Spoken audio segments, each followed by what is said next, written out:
Here's what they said. The only consideration in the Trump administration's trade negotiations with other countries is what's best for the American people. That is what a White House spokesperson told the Washington Post today. Sounds good, right? The only consideration in Trump's trade negotiations is what is best for the American people. Okay. I want you to keep that goal in mind, so I updated it. As you listen to what Trump said today in the Oval Office about the idea of creating tariff exemptions to help working families. Right. So the Treasury Secretary just told lawmakers that a tariff exemption for certain baby items like car seats is under consideration. But will you exempt some products that families rely on? I don't know. I'll think about it. I don't know. I really don't. I want to make it nice and simple. I'm not looking to have so many exemptions that nobody knows what's doing. We have to make it very simple, but I'll take a look at it. So, okay. Again, their quote, the only consideration in Trump's trade negotiations is what is best for the American people. But should those people be able to afford car seats for their babies? Well, Trump doesn't know. He's going to have to think about it. And that piece about the State Department reportedly pushing Elon Musk's satellite company abroad while countries are trying to find their way out of Trump's tariffs wasn't even the only blockbuster piece about tariffs out of the Washington Post today. There was also this headline. Trump's tariffs hit baby industry hard, threatening parents with price hikes, shortages. Virtually every car seat, stroller, bassinet, and changing table sold in the U.S. is made in China. Now, the story also cites quite a statistic from the Juvenile Products Manufacturers Association. Here's what it says. More than 70% of the baby gear purchased by Americans is manufactured by U.S. companies in China. But with new tariffs more than doubling the cost of Chinese imports, prices on baby necessities are rising fast. And manufacturers and retailers are suddenly slamming on the brakes. So they cite Delta Children, which is the country's largest crib and children's furniture brand. They paused nearly all shipments from China early last month, as soon as the White House announced higher tariffs. And the CEO of that crib and furniture brand told the Post, quote, "We're going to end up with bare shelves in another couple of months if things don't change." And the thing about baby products, and I have 2 kids, they're not babies anymore, but I know what it's like to buy baby products, is if you have a baby, they aren't optional. If you have a baby, you need a crib. It's federal law that you cannot drive your baby anywhere without a car seat. Most hospitals literally won't even let you take your baby home out of the hospital unless you have a car seat. But should car seats be exempted from tariffs? Well, Trump doesn't know. He's going to think about that one.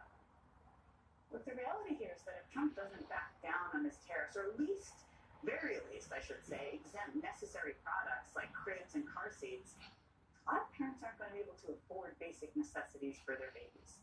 A childhood studies professor at Rutgers University put it to the Post this way. If these tariffs stay in place, there's a good chance there's going to be a stronger bifurcation of children's haves and have-nots, of families with and without.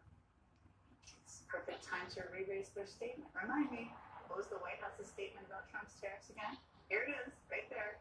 The only consideration in the Trump administration's trade negotiations with other countries is what's best for the American people. Right. Some prices are going up. Tires, strollers, some clothing in the wake of your tariffs. That's peanuts compared to energy. Energy is 60% of the cost. But sir, you Energy is the big. campaigned on a promise to bring prices down on day Well, I don't know. When one. you say strollers are going up, what kind of a thing? I'm saying that gasoline is going down. Gasoline is thousands of times more important than a stroller sometimes. What are you?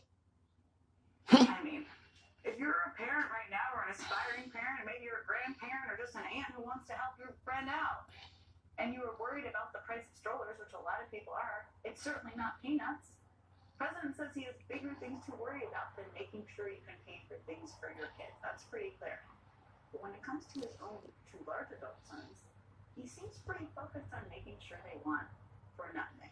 I mean, take a look at this. This is a brand new hotel, an apartment building, going up in Dubai. It is very, very fancy. Every window opens to the sea, it says. It has a golf simulator, an infinity pool, and some weird-looking treadmills in the gym. It's a place where you can apparently put on a gold dress, put your hands up against the big glass window, and stop at nothing, whatever that means. This is obviously the new Trump Tower building being built in Dubai. And Donald Trump's kids do not need to worry about the price of strollers right now, obviously, because they just just signed a lucrative deal to build this huge tower, where individual units are selling for a $20 million price tag a piece. It's not just Dubai either. There's also the brand new building under construction in Saudi Arabia, which has some pretty freaky looking big cat art in the lobby for some reason. I can't explain that one. And hey look, the same funky treadmills from Dubai. And also a brand new complex in Qatar, where Eric Trump was just inspecting the miniature-sized model like he is in Zoolander or something. And real estate may be the bread and butter of the Trump organization. But these days, the Trump boys have expanded the family business, shall we say. They have not one, but two Trump-branded cryptocurrency ventures, to put it simply. When anyone buys these Trump currencies, it helps the Trump kids make more money. I mean, right now the boys are running kind of a contest of sorts, where the people who buy the most of Trump's meme coin get to have dinner with their dad, Donald Trump. Not this weird cartoon drawing of him. The more money you pay the Trump kids, the more likely it is you get to have dinner with the actual president of the United States. Bloomberg News actually reports today that more than half of the people who own the most of the Trump meme coin are likely foreign, meaning the Trump kids have not only built themselves a gigantic cash register to let people buy access to their dad, but they are essentially selling access to the President of the United States to foreigners. Now, perhaps they can all hang out at the new private membership club in D.C., which happens to be co-owned by Trump's oldest son. Seems to be quite a happening place. President's Attorney General, other members of his administration have already been seen at the club's events, which is perhaps why they are literally calling the club the executive branch. They're not even trying to hide here. Membership fees, and this is eye-popping, are $500,000 just to walk in the door. $500,000 to access the executive branch. And yes, again, the name is just so on the nose. It's almost like they are trolling us at this point in some way.